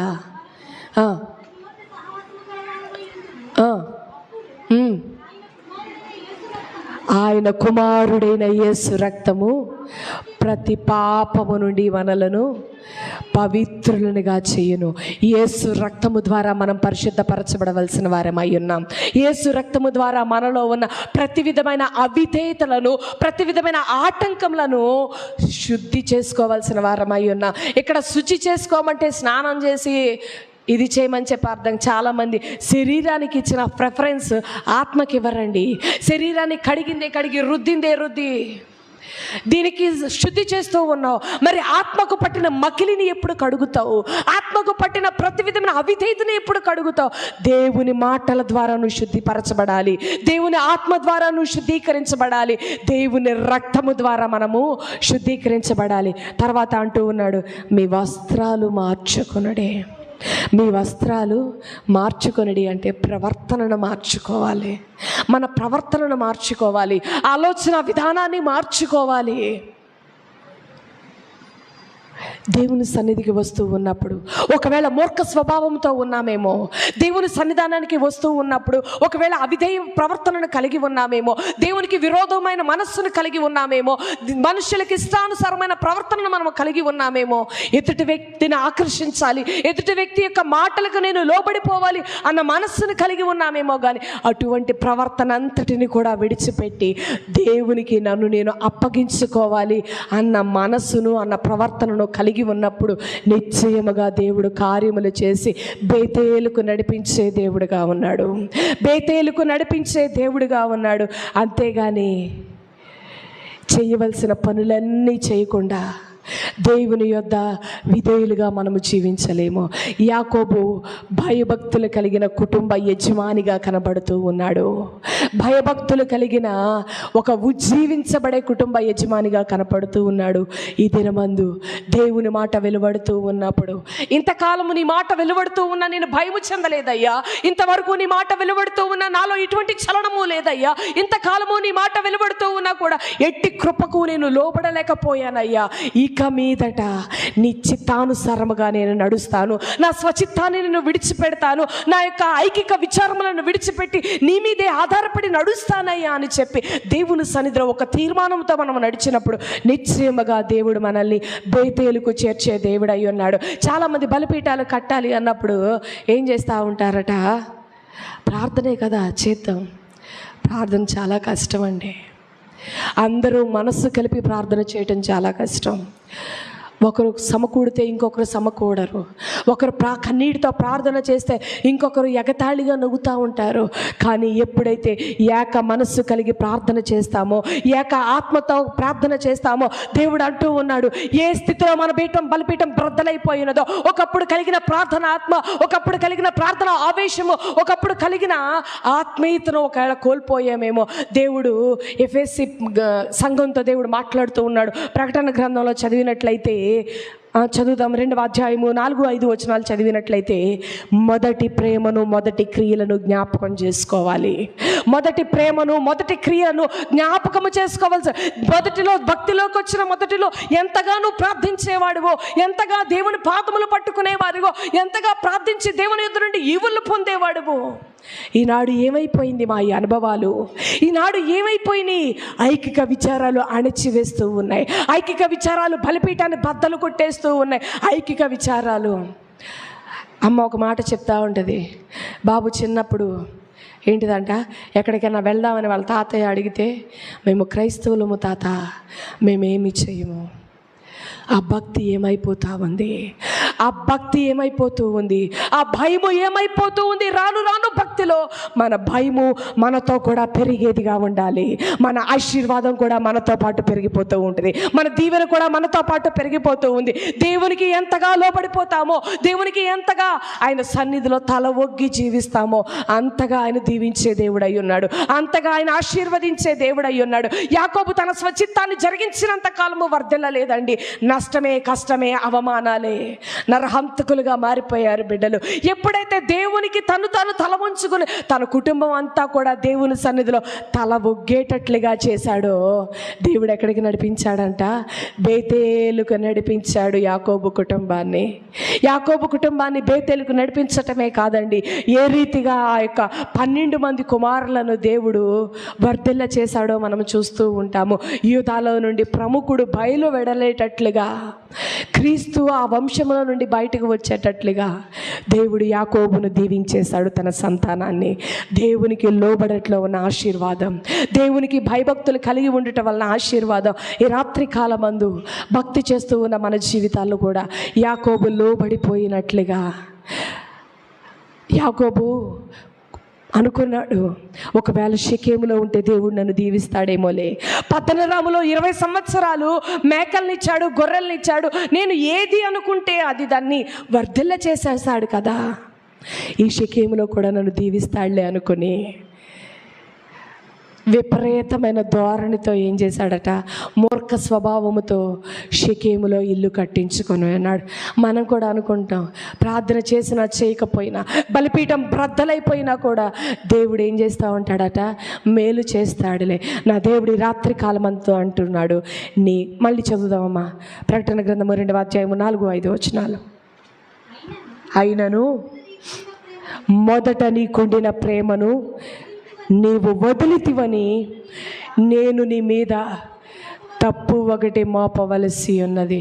నీవు ఏ స్థితిలో ఉండితివో అది జ్ఞాపకం చేసుకో.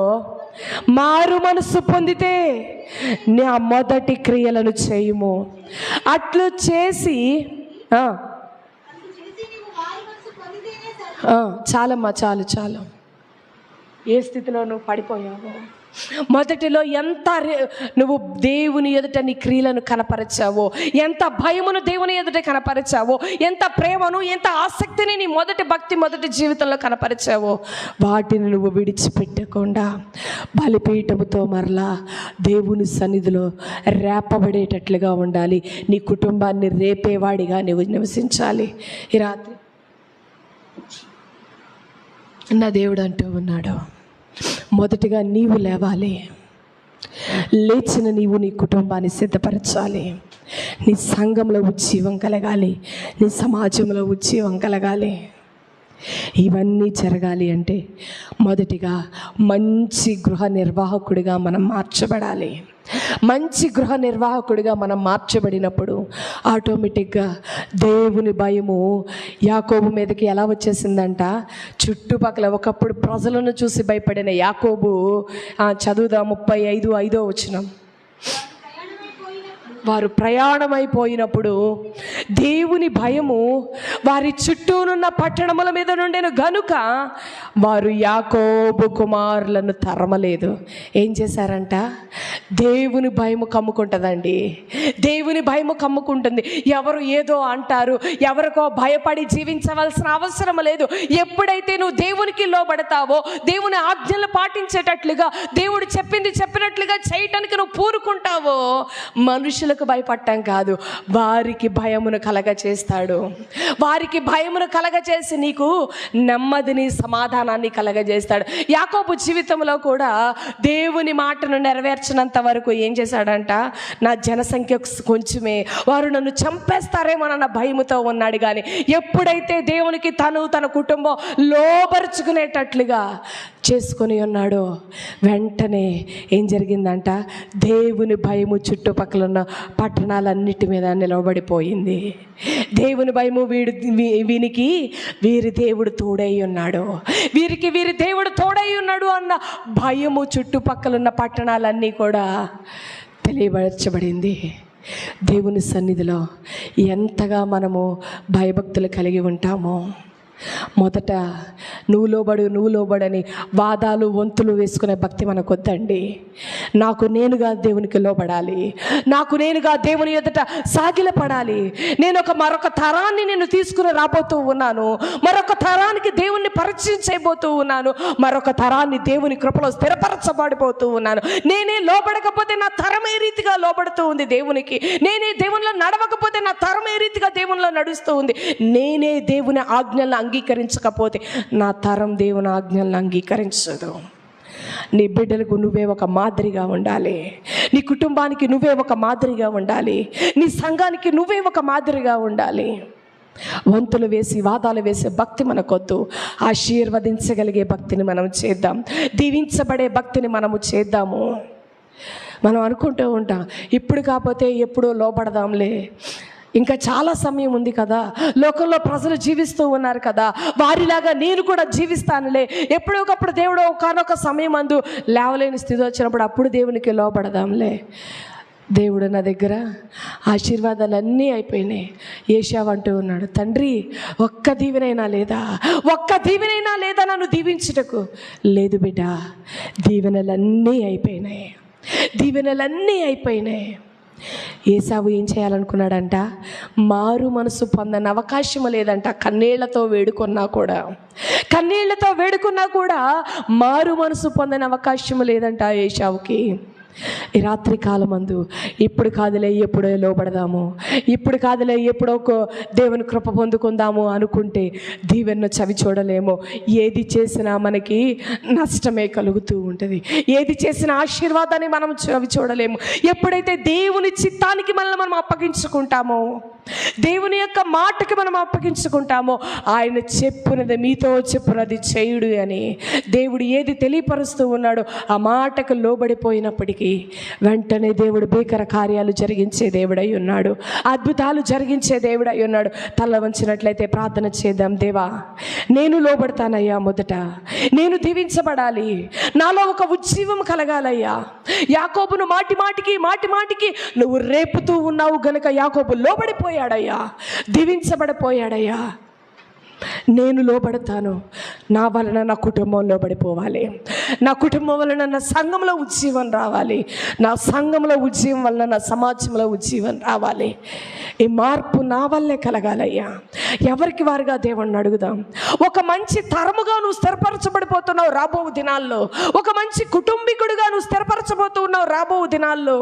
ఏ భక్తిని నువ్వు ట్రాన్స్ఫర్ చేస్తావు? నీలో ఉన్న అపనమ్మకాన్ని ట్రాన్స్ఫర్ చేస్తావా? నీలో ఉన్న అవిశ్వాసాన్ని ట్రాన్స్ఫర్ చేస్తావా? నీలో ఉన్న అవిధేయతను ట్రాన్స్ఫర్ చేస్తావా నీ బిడ్డలకి?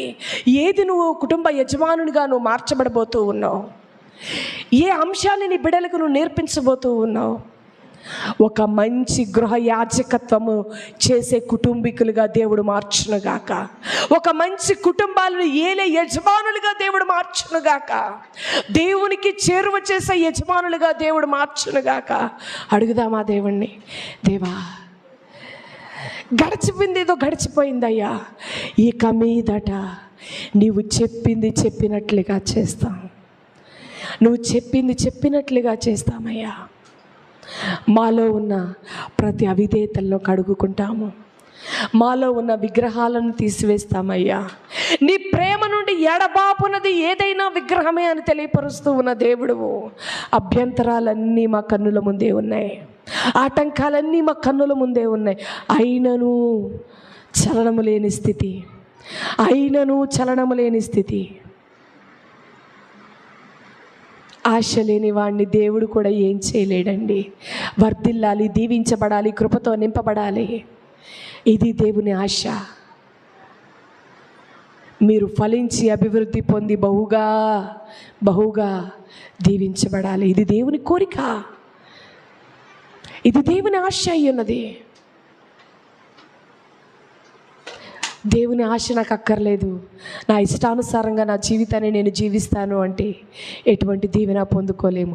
సంవత్సరాలు గడిచిపోతాయి బిడ్డ, కానీ ఏ మేలును మనం అనుభవించలేం, ఏ ఆశీర్వాదాన్ని పొందుకోలేం. దేవుని సన్నిధిలో, దేవా, ఇంతవరకు నా జీవితం నా ఇష్టానుసారంగా నేను నడిచానేమో, భక్తి చేస్తూనే దేవుని మాట వింటూనే నా మనస్సును నడిపినట్లుగా నేను నడుస్తూ ఉన్నానేమో, ఐకిక విచారాలు నడిపినట్లుగా నేను నడుస్తూ ఉన్నానేమో, నా స్వచిత్తాన్ని ఆధారము చేసుకుని నేను నడుస్తూ ఉన్నానేమో. ఇక మీదట నీవు చెప్పినట్లుగా నేను నడుస్తానయ్యా. నాలో ఉన్న విగ్రహాలు తీసివేసుకుంటాను, నన్ను నేను శుచిపరచుకుంటానయ్యా, మా వస్త్రాలు మార్చుకుంటామయ్యా. పగలగొట్టబడిన మా బలిపీఠాలు కట్టుకుంటామయ్యా. ఏ స్థితిలో మేము పడిపోయామో ఆ స్థితిలో మేము కట్టబడతాము తిరిగి నీ కొరకు బలిపీఠముగా. ఆ స్థితిలో మరలా రేపబడతాము నీ కొరకు బలిపీఠముగా. నువ్వు దీవించబడాలని ఆశ ఉంటే, ఆశీర్వదించబడాలని ఆశ ఉంటే దేవుణ్ణి అడుగో. దేవా, నేను ఒక మంచి గృహ యజమానునిగా ఉండాలయ్యా, నేను ఒక మంచి గృహ యజమానునిగా ఉండాలయ్యా. విలువ లేని యజమానునిగా నేను ఉండకూడదు, ఘనత లేని యజమానునిగా నేను ఉండకూడదు. విలువ కలిగిన యజమానునిగా, బాధ్యత కలిగిన యజమానునిగా, భాగ్యము కలిగిన యజమానునిగా, నా కుటుంబాన్ని మంచి దారిలో నడిపే యజమానునిగా, యజమానురాలిగా నేను ఉండాలయ్యా. నన్ను మార్చవా యేసయ్యా. ఇప్పటి వరకు నా కుటుంబం అంతా నా స్వచిత్తంలో నడుస్తుందయ్యా. నా కుటుంబం అంతా కూడా ఐకిక విచారముల చేత నడుస్తూ ఉందయ్యా. ఇక మీదట నీ ఆలోచనలతో మేము నడుస్తామయ్యా, నీ తలంపులతో మేము నడుస్తామయ్యా. దేవునికి మనం అప్పగించుకుంటే నిశ్చయముగా ఈ సంవత్సరం ముగియనంతలోనే నా దేవుడు భీకర కార్యాలు చేయబోతూ ఉన్నాడు. యాకోబును వెనువెంటనే దీవించాడండి. యాకోబు జీవితంలో శ్రమలు రాలేదని కాదు, కానీ లోబడిలో ఉన్న ఆశీర్వాదాన్ని యాకోబు చవిచూచాడు. లోబడిలో ఉన్న దీవెనను యాకోబు చవిచూచాడు. ఆ యాకోబు యొక్క అనుభవాన్ని దేవుడు నీ జీవితంలో కూడా తీసుకురాబోతున్నాడు. ఆ ఆశీర్వాదాన్ని దేవుడు నీ జీవితంలో కూడా అనుగ్రహించాలని ఆశపడుతూ ఉన్నాడు. నీవు నేను లోబడితే, నీవు నేను ఆయన మాటకి విధేయులై, ఐకిక విచారాలను విడిచిపెట్టి, పతనరాము జీవితాన్ని విడిచిపెట్టి, సుక్కోతు జీవితాన్ని విడిచిపెట్టి బేతేలుకు మన ప్రయాణము కొనసాగితే, బేతేలులో దేవునికి మొక్కుబడులు చెల్లిస్తే, మొక్కుకున్నాడండి, నీవు నన్ను క్షేమంగా తీసుకుని వస్తే నీ కొరకు మందిరం కడతాను, అంతేకాదు 10వ వంతు తీసుకుని వచ్చి నేను నీకు అప్పగిస్తాను. దేవునితో మొక్కుకున్న మొక్కుబడులు, ఒకవేళ మొక్కుబడులు ఒక్కటే చేస్తూ ఉన్నావా లోబడకుండా, దానివలన ఎటువంటి ఫలము లేదు సుమా, దానివల్ల ఎటువంటి ఫలము లేదు. నువ్వు దేవునికి విధేయుడై మొక్కుకుంటే వెంటనే ఆశీర్వాదాలు పరుగులు తీస్తాయి. నువ్వు దేవునికి విధేయుడు కాక అవిధేయుడిగా ఉండి మొక్కుబడులు మాత్రమే చేసుకుంటే ఎటువంటి ఉపయోగం లేదు.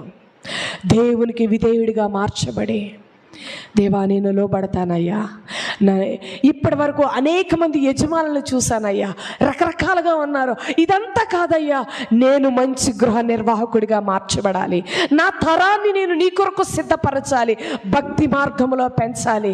ఆశ కలిగిన వారమైతే తలలు వంచి ప్రభు సన్నిధిలో అడుగుదాం దేవుణ్ణి కొద్దిసేపు. దేవా నేను మంచి యజమానుడిగా మార్చాలని ఆశపడుతూ ఉన్నానయ్యా, నేను మారాలని ఆశపడుతూ ఉన్నానయ్యా, నా కుటుంబాన్ని నడిపించాలని ఆశపడుతూ ఉన్నానయ్యా. నా బిడ్డలను మంచి దారిలో, నువ్వు ఏ దారిలో నడిస్తే నీ బిడ్డలు అదే దారిలో నడుస్తారు. గుర్తుంచుకోండి, నువ్వు ఏ దారిలో నడిస్తే, నువ్వు లోకంలో నడిస్తే నీ బిడ్డలు లోకంలోనే నడుస్తారు. నువ్వు క్రీస్తులో నడిస్తే నీ బిడ్డలు కూడా క్రీస్తు అడుగు జాడల్లోనే నడుస్తారు. ఏ రీతిగా ఉన్నాయి మన అడుగు జాడలు? మన బిడ్డలను మంచి దారిలో నడిపించేవిగా ఉన్నవా, లేకపోతే మన బిడ్డలను లోకంలో నడిపించేవిగా ఉన్నాయా మన అడుగు జాడలు? నువ్వు ఏది చేస్తే వారు అదే చేస్తారు. నువ్వు ఏది చేస్తే వారు కూడా ఆ బాటలోనే కొనసాగుతారు. ఆవు చేలో మేస్తే దూడ గట్టును మేయదండి, దూడ కూడా చేలోనే మేస్తుంది. మనం ఏ భక్తి చేస్తే మన బిడ్డలు కూడా అదే భక్తి చేస్తారు.